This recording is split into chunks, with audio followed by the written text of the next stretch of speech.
Hi guys, welcome back to my YouTube channel. I am Pratishtha and here I am with another video.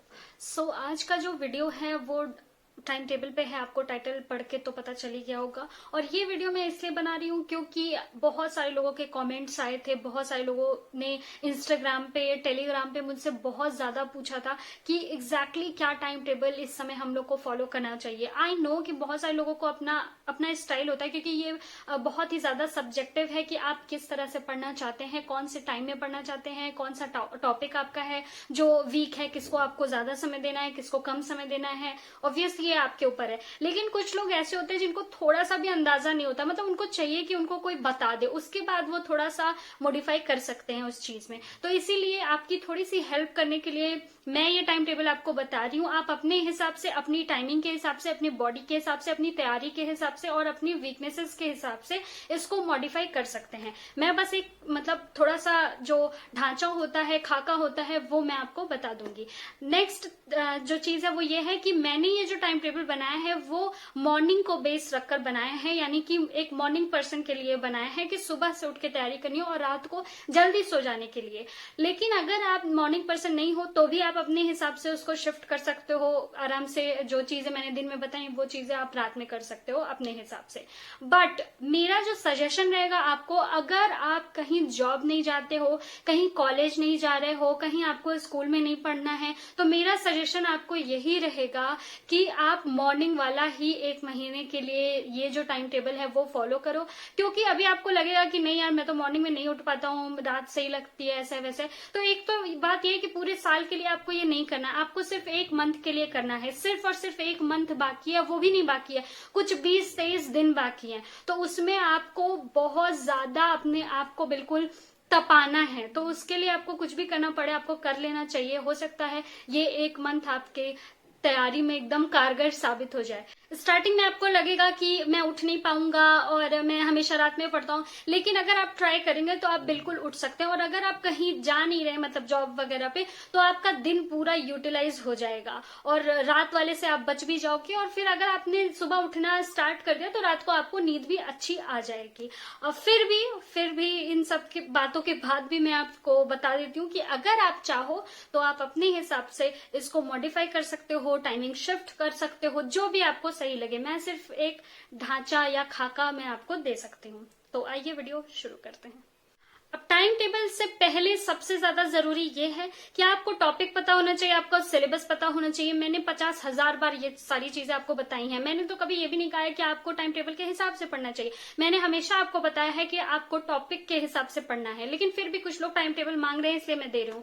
तो फिर भी आपको topic जो है वो बहुत ज्यादा इंपॉर्टेंट है, इसलिए आप अपना पूरा सिलेबस देखिए और देखिए कि आपकी कहाँ तक तैयारी हो गई है। जहां तक भी तैयारी हो गई है उस पार्ट को छोड़ दीजिए, क्योंकि अब एक मंथ ही बाकी है। हो सकता है आपकी कुछ तैयारी हो गई हो तो कोई बात नहीं, जितना बचा हुआ है उस सब का डेज के हिसाब से, यानी कि आज से अगर 20 दिन बाकी है तो 20 दिन का पूरा बना लीजिए कि 20 दिन में मुझे इतना कवर करना है। और उसको फिर एक एक दिन में डिवाइड कर लीजिए टॉपिक की। रीजनिंग में मुझे मान लीजिए 15 टॉपिक्स हैं जो आपको कंप्लीट करने हैं और 15 दिन बाकी है, तो आप ये समझ लीजिए कि एक दिन में आपको एक टॉपिक तो क्लियर करना ही है, वो मतलब पूरा कंप्लीट हो जाना चाहिए। इस हिसाब से आपको डेज का अलग अलग बना लेना है। और मैं आपको सजेस्ट करूंगी कि एक डायरी लिखिए, मतलब एक डायरी रखिए और उसमें अपना डेज का लिख लीजिए कि इस दिन में ये, उस दिन में वो, उस दिन में वो, ऐसे से करना है। और जैसे जैसे दिन बीतते जाए आप उस दिन की रात को कट कर लीजिए कि आज का मेरा टारगेट पूरा हो गया है। और अगर किसी वजह से आपका वो टारगेट पूरा नहीं हो पाया तो आपको नेक्स्ट डे में उसको एडजस्ट कर लेना है। अब बात करते हैं कि कौन कौन से टॉपिक्स आपको पढ़ने हैं, मतलब कौन कौन से सब्जेक्ट पढ़ने हैं जिसका आप टॉपिक बनाएंगे। तो फर्स्ट थिंग है आपकी रीजनिंग, जो आपको पढ़ना है या रिवाइज करना है, जो भी है। नेक्स्ट थिंग जो आपकी है वो है इंग्लिश। थर्ड जो थिंग है आपके वो इंग्लिश में ही वोकैब्स, इसको मैं अलग से रख रही हूँ क्योंकि इसको याद करने में काफी लोगों को बहुत परेशानी होती है। जो नेक्स्ट थिंग है वो है जीएस, जिसमें सारे सब्जेक्ट्स आते हैं। और उसके बाद एक चीज है करंट अफेयर। फिर से मैंने जीएस को करंट अफेयर से अलग रखा है, क्योंकि करंट अफेयर को बहुत सारे लोग अंडर एस्टिमेट करते हैं पिछले एग्जाम को देख के कि उसमें नहीं पूछा कोई बात नहीं, हो सकता है इस एग्जाम में भी आपका 2 ही मार्क्स है, पर इसका मतलब ये नहीं कि आपको पढ़ के नहीं जाना है, आपको पढ़ के जाना है। कोई भी अंदाजा नहीं लगा सकता है कि नेक्स्ट पेपर कैसा होगा, तो इस वजह से आप अपनी तरफ से पूरी तैयारी करके जाएंगे। करंट भी आपको पढ़ना है, और फिर लास्ट चीज आती है टेस्ट सीरीज, क्योंकि उसको भी आपको अपने टाइम टेबल में मतलब इंक्लूड करना है। तो इस वजह से ये 6 टॉपिक हो गए या सब्जेक्ट हो गए जिसपे आपको काम करना है और जिनको ध्यान में रख के आपको अपना टाइम टेबल बनाना है।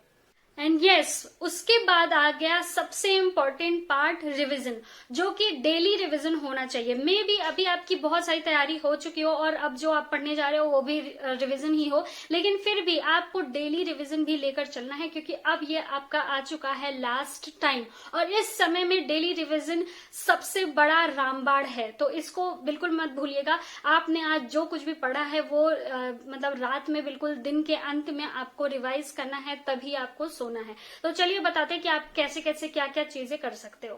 तो जैसे मैंने बताया कि ये जो टाइम टेबल है वो मैंने मॉर्निंग के हिसाब से बनाई है, कि आप मॉर्निंग में जल्दी उठ जाइए, तब कैसे टाइम टेबल चलना चाहिए वो है। तो मेरे हिसाब से आपको 1 महीने के लिए 5 बजे उठ जाना चाहिए, 5 या 5:30 बजे आपको बिल्कुल उठ जाना है लेटेस्ट, और आपको 6 बजे पढ़ाई स्टार्ट करनी है। 5 से 6 के बीच में आप फ्रेश हो जाइए, चाय बना लीजिए, वॉक कर लीजिए, थोड़ा एक्सरसाइज कर लीजिए, जो भी आपका डेली रूटीन है वो आप सुबह के समय कर सकते हैं। और उसके बाद 6 से आपको बैठ जाना है पढ़ाई के लिए, क्योंकि मॉर्निंग का जो टाइम होता है, हो सकता है अभी आप लोग उठते नहीं हो तो आप लोगों को थोड़ी सी दिक्कत हो उठने में और थोड़ा सा प्रॉब्लम सा लगे, लेकिन एक बार आपने उठना स्टार्ट कर दिया तो आपको पता चलेगा कि सबसे बढ़िया जो टाइम होता है कोई भी चीज लर्न करने का वो मॉर्निंग ही होता है। तो 6 बजे आप जब स्टार्ट कर देंगे तो सबसे पहले आप उठाएंगे वोकैब्स आप स्टार्ट करेंगे। 6 से 7:30 बजे तक आपको वोकैब्स पढ़नी है। आप लोग में से बहुत सारे लोग होंगे जिनका वोकैब्स अच्छा होगा, जिनका तैयार होगा, वो अपने टाइम को थोड़ा कम ज्यादा कर सकते हैं। मैंने पहले भी बताया ये कोई लकीर नहीं है कि ये बस हो गई, आप अपने हिसाब से उसको मॉडिफाई कर सकते हो। तो मेरे हिसाब से 6 से 7:30 तक 1.5 घंटे आपको वोकैब्स पढ़नी है। वोकैब्स कहाँ से पढ़नी है, कैसे पढ़नी है, मैंने सब आपको बताया रखा है कि इस बुक से पढ़नी है और बार बार उसको रिवाइज करना है। तो 7:30 तक वोकैब्स। अब 7:30 से 10:30 बजे तक आपको पढ़नी है जीएस में आपके जो भी सब्जेक्ट्स हैं उसको भी आप डिवाइड करेंगे अलग से। जैसे पहले तो आप एसएससी का स्टेनो का सिलेबस डिवाइड करेंगे कि रीजनिंग, जीएस, इंग्लिश, वोकैब्स वगैरह। फिर आप जीएस का भी अलग से डिवाइड कर लीजिए, क्योंकि जीएस में भी बहुत सारे पार्ट्स होते हैं, वो आपको अलग अलग पढ़ना पड़ेगा, यानी कि geography, history, physics, chemistry, bio, सब कुछ आपको पढ़ना पड़ेगा। तो इसलिए उसको भी अलग अलग डिवाइड कर लीजिए, और उन 3 घंटे में आप आराम से जो भी आप चाहो, जो भी आपका कंप्लीट नहीं हो वो आप पढ़ सकते हो। अब 10:30 से आप 11 बजे तक, 11:30 बजे तक आराम से ब्रेकफास्ट करो, नहा लो। नहा लिया, अगर सुबह ही नहा लिया तो वेल एंड गुड, अगर नहीं नहाया तो 10:30 बजे से 11 बजे तक आपके पास टाइम है। आप ब्रेकफास्ट कीजिए और थोड़ा सा आराम कर लीजिए। अब 11:30 से जब आप ब्रेकफास्ट कर चुके हो और आप 5 बजे के उठे हो तो आपको थोड़ी सी नींद आएगी, जिसमें आप कुछ लर्न नहीं कर सकते हो। यानी कि बहुत सारे लोगों को प्रॉब्लम होती है, आप लोग कनेक्ट कर सकते होगे कि सुबह एकदम लर्न करना या जब माइंड एकदम फ्रेश है तब लर्न करना बहुत आसान होता है, और दोपहर के समय थोड़ा लर्न करना मुश्किल होता है। इसलिए आप दोपहर के समय यानी कि 11:30 से 1:30 बजे तक आप अपना रीजनिंग स्टार्ट कर सकते हैं, रीजनिंग पढ़ सकते हैं। अब रीजनिंग में कोई जैसे अगर आपका सारा टॉपिक हो चुका है तो रीजनिंग में तो इतनी रिवीजन की जरूरत ही नहीं है। तो आप क्या करेंगे, आपका जो भी वीकनेस है रीजनिंग में, यानी कि जैसे बहुत सारे लोगों का होता है सीरीज के क्वेश्चंस होते हैं जो नहीं आ पाते हैं, उनको बहुत प्रॉब्लम होती है सॉल्व करने में, सीरीज के क्वेश्चन कीजिए। अगर आपको सिटिंग अरेंजमेंट नहीं आता है तो सिटिंग अरेंजमेंट के क्वेश्चन कीजिए। मतलब उस समय में आप अपनी जो वीकनेस है उस पर काम कीजिए। और अगर मान लीजिए आपका सिलेबस छूटा हुआ है, जो कुछ टॉपिक्स हैं वो नहीं हो पाया, तो वो कीजिए। यानी कि आपको 2 घंटे 11:30 से 1:30 बजे तक आपको रीजनिंग करनी है। अब 1:30 से 2:30-3 बजे तक आप आराम कर सकते हैं, खाना खा सकते हैं, वॉक कर सकते हैं। अगर आपको आधे घंटे सोने हैं तो आप सो सकते हैं। आपका बिल्कुल मतलब वो ब्रेक वाला पीरियड रहेगा। अब जब आपने ब्रेक ले लिया है, सो लिए हैं या फिर आपने खाना खा लिया है, वॉक कर लिया है, कुछ गेम खेल लिया है, तो आपका जो अब दिन है वो 2 पार्ट में डिवाइड हो गया है और अब आपको लगभग इक्वल एनर्जी मिल जाएगी। जैसे आप सुबह उठे थे, उस जितनी एनर्जी आपको उस समय थी उतनी लगभग एनर्जी आपकी इस समय भी होगी। तो उस समय 3 से 5 बजे तक आप अपना टेस्ट सीरीज का टाइम रखिए। एकदम आप फ्रेश रहोगे, कोई प्रॉब्लम नहीं है। मतलब फेस वॉश करके एकदम, जब आप रेस्ट करे होंगे ना, रेस्ट करने के बाद फेस वॉश कीजिए, अच्छा अपना हाथ मुंह धुलिए, पैर धुलिए और उसके बाद टेस्ट सीरीज करने बैठ जाइए। एग्जैक्ट 3 से 5 आप, क्योंकि 2 घंटे का टेस्ट सीरीज होता है, उसको सॉल्व कीजिए। अब आप 5 से ब्रेक ले सकते हैं, 5 से आप ब्रेक लीजिए आधे घंटे का, उसमें आप चाय पानी पीजिए, थोड़ा बातचीत कीजिए जिससे भी आपको करना है, थोड़ा वॉक कीजिए और ठीक 5:30 बजे आप आ जाइए अपने एनालिसिस पे। यानी कि जो आपने अभी जो एग्जाम आपने दिया है, टेस्ट सीरीज दिया है, उसका एनालिसिस बहुत बहुत ज्यादा जरूरी है। मतलब इसको कितना मैं बोली, बहुत ज्यादा जरूरी है। टेस्ट सीरीज करना कोई बड़ी बात नहीं है, आप कितने भी टेस्ट सीरीज कर लो, आपका कोई फायदा नहीं होगा अगर आपने उसको एनालाइज नहीं किया। तो आपको एनालाइज करना है कहाँ आपकी गलती हो गई, कहाँ क्या हो गया, कहाँ आपको क्वेश्चन नहीं आ रहे थे, कहाँ आपने सही किया, कितने नंबर आपके आए, सब कुछ आपको एनालाइज करना है। और ये हो जाएगा आपका 1 घंटे में, क्योंकि रीजनिंग के बहुत सारे क्वेश्चन आपको एनालाइज नहीं करने हैं, इंग्लिश के भी बहुत सारे क्वेश्चन आपको एनालाइज नहीं करने हैं। बस आपको जो बाकी चीजें बच गई उसका ही आपको एनालिसिस करना है और देखना है कि कितने आए। तो 1 घंटे में आराम से हो जाएगा।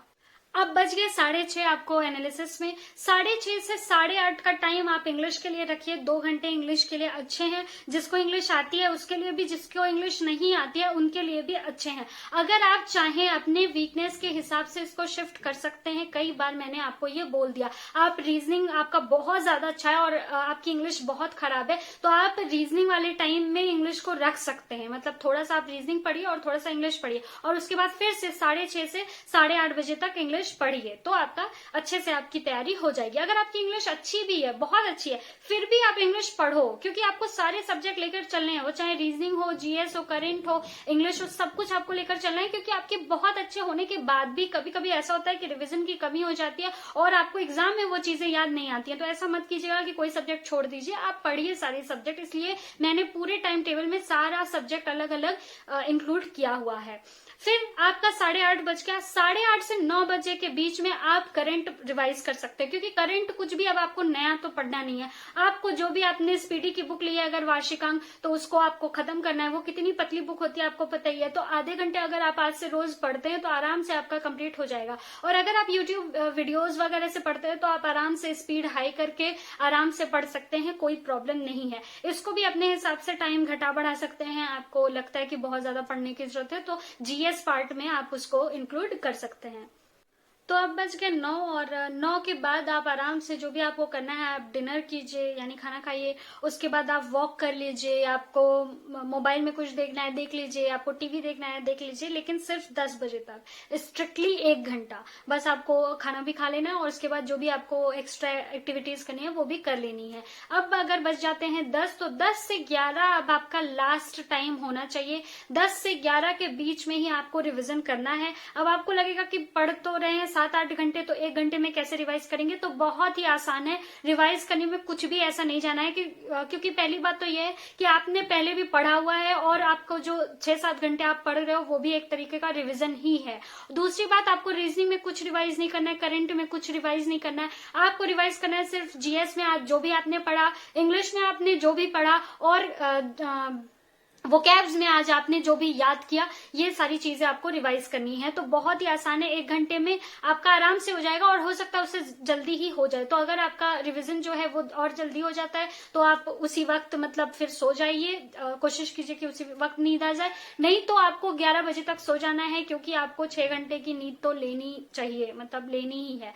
तो क्योंकि उससे आपका जो दिमाग है वो ठीक रहेगा, दिमाग एकदम हेल्दी रहेगा और जब दिमाग हेल्दी रहेगा तो ही आप अच्छे से पढ़ाई पढ़ाई कर सकते हो। तो ये था पूरा टाइम टेबल। इस तरह से एग्जैक्टली आप यही फॉलो कर सकते हो। अगर आप एवरेज स्टूडेंट हो या फिर नॉर्मल तैयारी आपकी चल रही है तो इस तरह से कर सकते हो। अगर आप नाइट पर्सन हो कि बिल्कुल भी आप नहीं सुबह उठ सकते, मतलब कुछ और भी प्रॉब्लम है आपको, तो फिर आप अपने हिसाब से इसको शिफ्ट कर लो। और अगर आप जॉब जाते हो या कॉलेज जाते हो तो इस हिसाब से आप उसको भी शिफ्ट कर सकते हो। जैसे जॉब में गए आप तो थोड़ा सा समय मिलता है तो आप उसमें रीजनिंग का पार्ट कर सकते हो। तो इस हिसाब से आपको अपने हिसाब से ट्रिक्स लगानी है कि क्या आपके लिए बेस्ट है। लेकिन अगर आपको ऐसा लगता है कि कोई और बता दे जिसको आप एग्जैक्टली फॉलो कर सकते हो, तो ये था वीडियो। आई होप आपको अच्छा लगा हो, आपको समझ में आया हो और आपके लिए हेल्पफुल रहा हो। और आई होप कि आप अच्छे से तैयारी कर रहे हो, क्योंकि एग्जाम कभी भी हो सकता है। अब आपको पता है कि कोई बता रहा है कि 26 से ये स्टार्ट हो जाएगा, कोई बता रहा है कि अप्रैल में होगा।